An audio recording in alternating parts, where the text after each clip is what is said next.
And I'm just grateful that she wasn't raised in my household, meaning the household I grew up with. What I mean is, I was raised in a home where my big brother was a certified gangster. No joke. Like, my brother was a certified gangster. Like, everybody knew who Raul was. Now, this might sound like I'm exaggerating in some way, but in fact, I'm not. Literally, they were gang members. I'm like thinking right now in my notes, I have the name of the gang. I don't know if I should be mentioning the name of the gang, but but they were gang members in my home, which my brother was a part of. And on any given day, you would see about 4 or 5 gang members in my household. They would sleep there, they would eat there, they would have meetings there, they would practically live there. And on one occasion, I'll never forget this, on one occasion, one of them threatened my little brother, Pastor Ruben Jose Remedios. You know what I'm saying? Thank God I protected him. That's why he's alive today and he's good and he's everything. Everything's all right. But Pastor Ruben was threatened. He was maybe about 5 years old, and he had threw a gallon of orange juice on his older brother, Rodolfo. And one of the gang members, who at this point, he's the guy of war. Like, the gang member that I'm talking about at this moment is someone who they would call to begin to initiate the war on rival gangs. Now, this gentleman, I'll call him a gentleman instead of a gangster, all right? We believe in redemption. Come on, somebody. This gentleman threatened Reuben, or at least the implications of the threat was there, because when he saw Reuben take a gallon of orange juice and pour it all over his older brother, Rodolfo, who we call Fo lovingly, he said, yo, if that was my little brother, I would have thrown him out that window. To which I say, yeah, and I would have thrown you right after. Come on, any big brothers in the house, right? And so he's like, by who? And to which at that point I'm looking at him, I'm like, by me, along with a bunch of other words that I said that Jesus has died for and paid the penalty for. And then at this point, like, he starts shoving me, I start shoving him, I get him in a headlock. Come on, anybody remember the headlocks? Like, you may not know how to fight, but you know a good headlock. Come on, somebody. Bishop still doesn't know how to get out of my headlock, and he's a fighter. Anyway, I get him in a headlock, and I start punching the snot out of this dude. Like, literally, I'm grabbing him, and I'm punching the living daylights out of this dude. Got him in a headlock. The gang member who is leading the people to war, this is who I'm beating up. But what was funny to me is that he's looking up at me, and he's saying these, I don't know if you're familiar with this term, but he's like, I eat those. Like, I'm punching him in the face consecutively. And he's like, I eat those, I eat those, I eat those, I eat those. And I thought about that for a moment, because as he's getting punched in the face, he's saying, I eat those. And that was the vernacular of that day.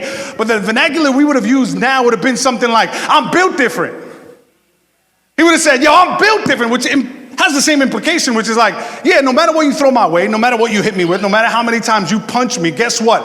I'm built different. I eat those. And that term, I'm built different, actually has this connotation of that we use nowadays to communicate people of greatness. When we look at people like Michael Jordan, what we say? We say, yo, that boy's, he built different, right? You look at Kobe Bryant, you're like, yo, that boy, 81 on the Raptors. Come on, somebody. That boy built different on the Raptors. You didn't see that game with 81? He scored 81 on the Raptors? Come on, man. I know my game, right, Pastor Marquez? He says, 81's on the Raptors. This boy is built different. We look at people like Elon Musk, who should be somewhere in a yacht as a billionaire, but that boy is trying to colonize Mars. That boy is built different. And here's what I realized, church. Can I tell you, like, we use this term to kind of create an exception of people of greatness, and we say, oh, they're built different. But upon further investigation, can I just tell you, it's not so much that they're built different. Because the connotation is this, is like, yo, they're built different. They got like, the implication is that God kind of created them that way. Like, they have this special magic pill that they take every morning, and they're like superhuman. And so we look at them, of course, Kobe Bryant scoring 81 points on the Raptors. He's just built different. Of course, Michael Jordan is scoring 40 a game. Notice I didn't mention another basketball player. I'm just saying.